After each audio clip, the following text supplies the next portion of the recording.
Hello and welcome back to my kitchen. Wait.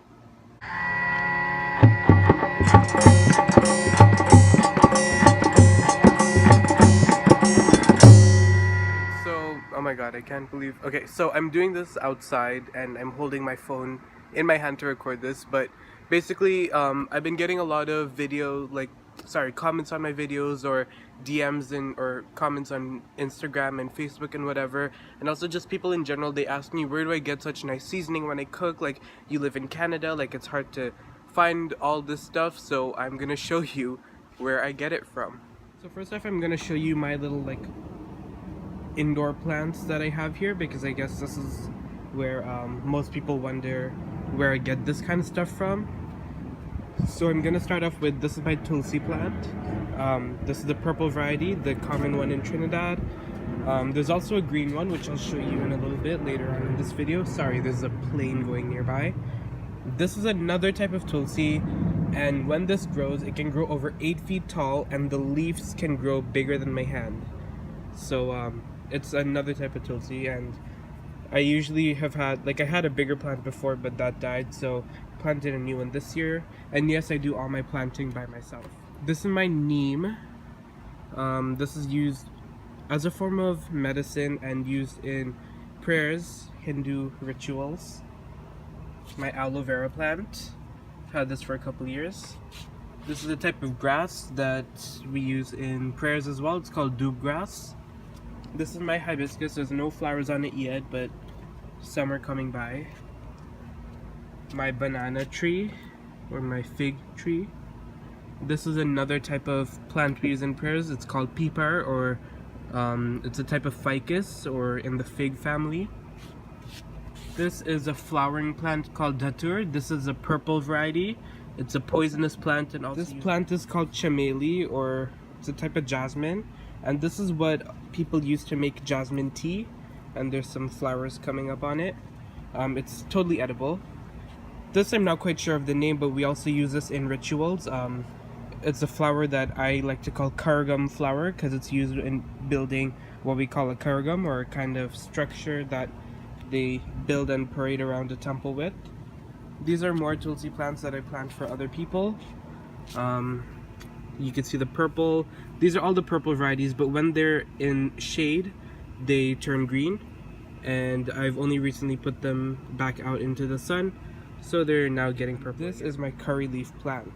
These are called chandi, or flags. And for those of you who don't know, this is a Hindu ritual that we practice in the Caribbean that we've brought to Canada. A lot of people do it.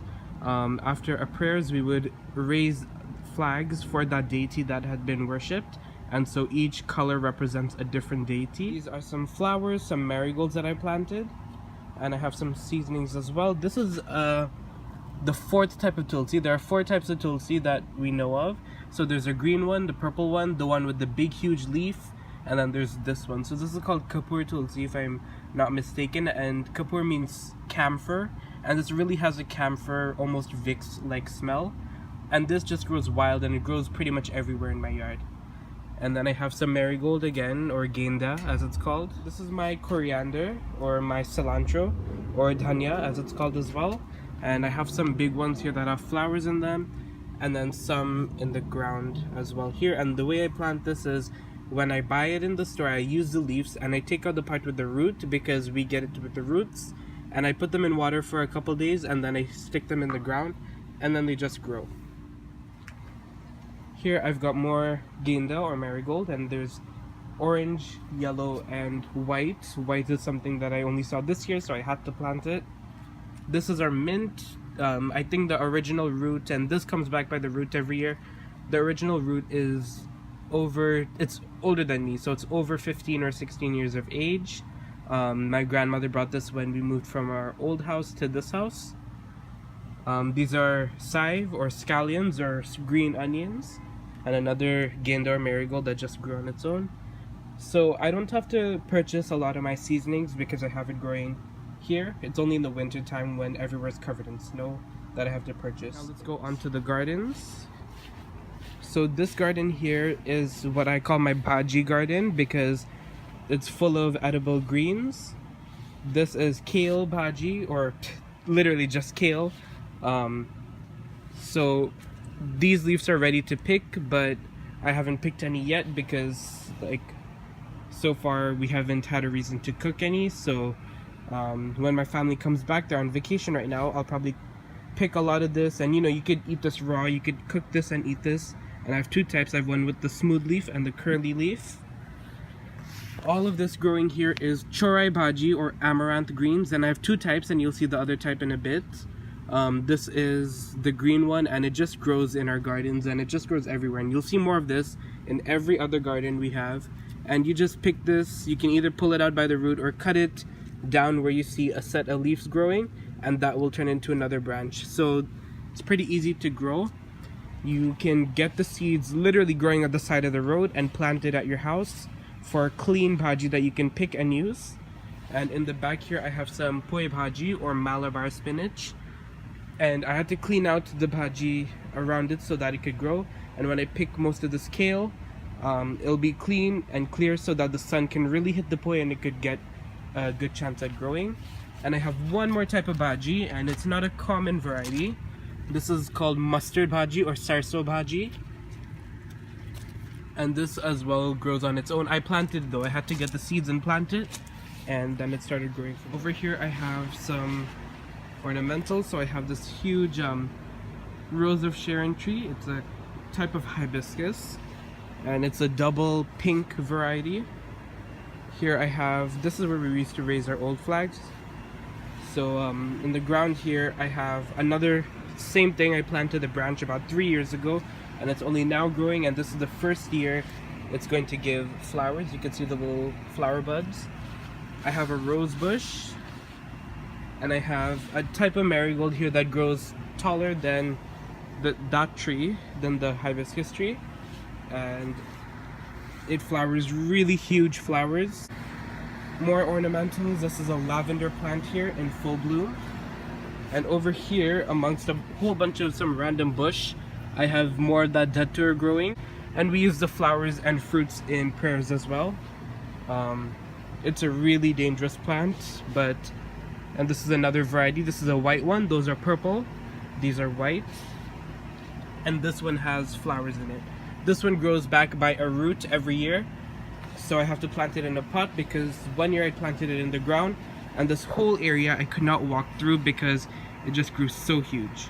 So I keep it in a pot for. In this garden here I have karaili, or bitter melon.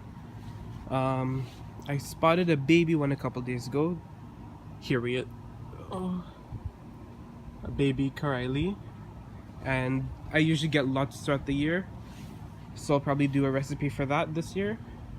More of that chorai bhaji, or amaranth spinach. Inside here we got pepper, and this is a chili pepper variety. So I have little baby peppers growing. And I have a bird pepper. I had brought the seeds online from a website. I'll link the website in the description, where you can buy a whole bunch of seeds. They're from California. Their I guess company is based in California, but they ship seeds throughout the world. So they sell all kinds of peppers, and it's already started flowering.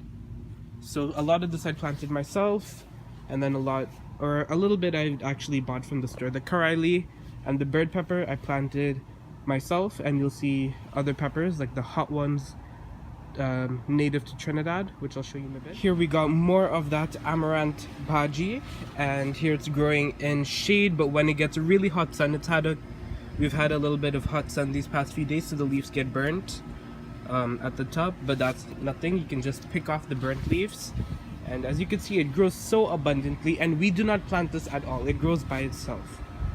We have some tomatoes around here. Have to move around. There we go. There's some tomatoes. These are cherry tomatoes, or the little mini ones. And then we also have on the other side, and you can tell the difference based upon the leaves. These are more fine leaf, and these are more bigger leaf, and this had only now started to flower here. But we'll get two types of tomatoes. This is cucumber, and this is pak choy bhaji, or cabbage as they call it in Fiji. This is almost a year-old plant. It survived our winter and our many feet of snow and freezing temperatures. And this is its second year, and on its second year it gives seeds. So this is how it looks like when it gives seeds.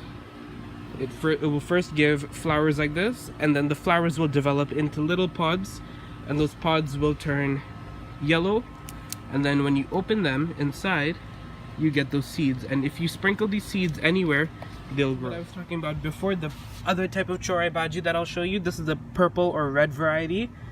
Now if you want to plant this, you'll have to find a specific patch for it because it grows pretty tall.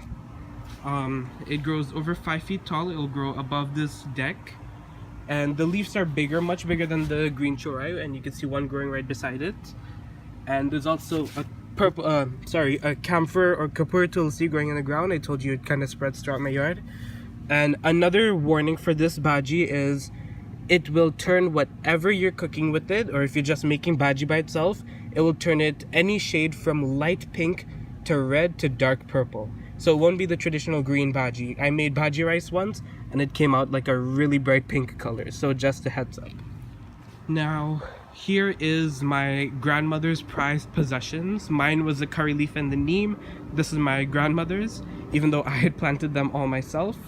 And I've got a couple varieties of pepper here. I have some scorpion, some Carolina Reaper, some 7-pot from Trinidad, and some cherry pepper. So I'll show you all of those individually. If you probably watched Natasha's video, you'll see where she mentions me giving her cherry pepper seeds, and this came from my plant here. So my original plant was pretty big, and it was a couple years old. I would bring it inside for the winter, and what happened was the leaves would get really fine and really messed up. Like you could see, the leaves would get really like messed up and warped and whatever. So I cut down the whole tree and left one branch and repotted it in a bigger pot. And this is it again here. And you can see the little start to flower back again. You can see the little peppers growing. Here I have my scorpion. So the scorpion here, you could see I bought the scorpion plant, plus there's a couple Carolina Reapers that I'd planted from seed. So the scorpion, you can see there's some babies. The plants you can buy it here because they're so popular. Although it's not the traditional rough skin scorpion that you get in Trinidad, it's a more smooth skin one, but nonetheless the tag says Scorpion Moruga blend. These are Carolina Reaper plants that I planted from seed. This is, I believe it's 7-pot, and this is the brown variety. Now, funny how I brought this one back to Canada. My last trip to Trinidad, which was November of 2017, there's a lady, there's some flowers coming up finally. There's a lady who sells pepper in the Sawa market. The lady was selling a whole bunch of peppers, and I guess she knows me good enough now to recognize me. But I bought peppers from her, and I put one in my pocket. I have no idea why I did that. And I lost my peppers in Trinidad. I thought I left them back there because I was to bring those peppers back, but I left one in my pocket from before.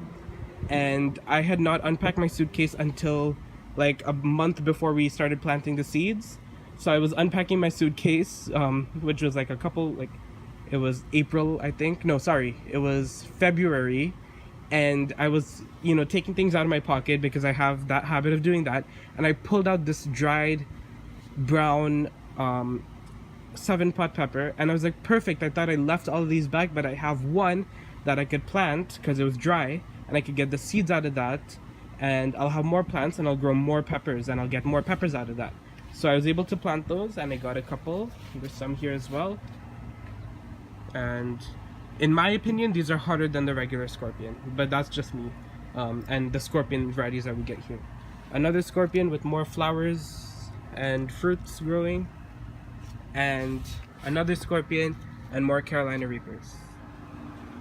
Now here I got my seasonings, or the rest of it. Now this is the bandania, or the cilantro, or the shadow beni, and there are many ways to plant this. The first way is by seed. So these flowers will grow, and it's a fine thorny thing that will grow out of it.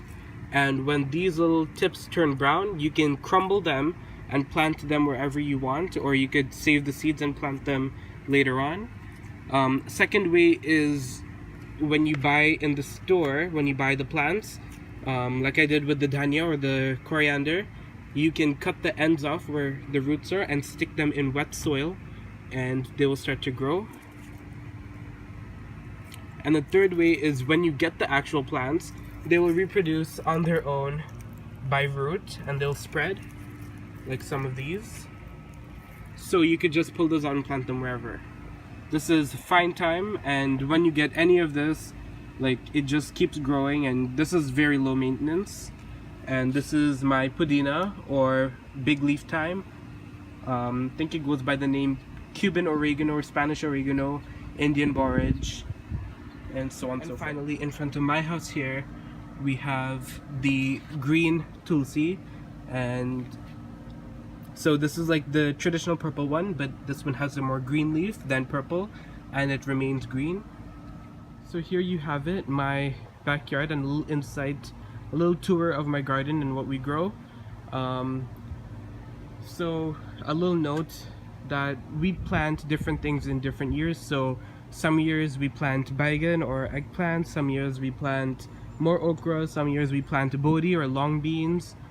So it changes every year, but this is some of the stuff that we have in our garden, and hope this answers a few questions as to where I get my seasonings from or where I get certain things from, as I do get a lot of messages about that. And but most of these things anyway you'll be able to get at a Asian or Indian or West Indian grocery store, and if not, it's not that hard to grow at home, because even a 15-year-old can do it. So thank you guys once again for watching, and I'll see you with another video in the midst of nowhere.